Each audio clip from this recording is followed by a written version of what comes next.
ఇది నా ఇల్లు, పోతే వాడిపోవాలి గాని నేనెందుకు పోతాను? ఈ బట్టలు ఎవరి?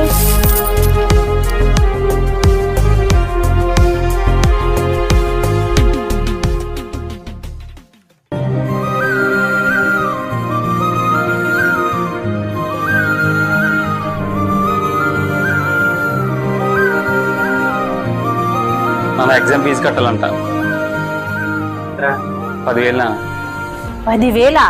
10,000 మన దగ్గర లేవు కదండి, ఎక్కడి నుంచి తీసుకొచ్చేస్తారు? అయినా ఈసారికి ఎగ్జామ్స్ రాయకపోతే కొంపలేం మునిగిపోవలే. అంత వాళ్ళు నా మొగుడిని అడుక్కోకపోతే ఏదో పని చేసుకొని కట్టుకోవచ్చు కదా.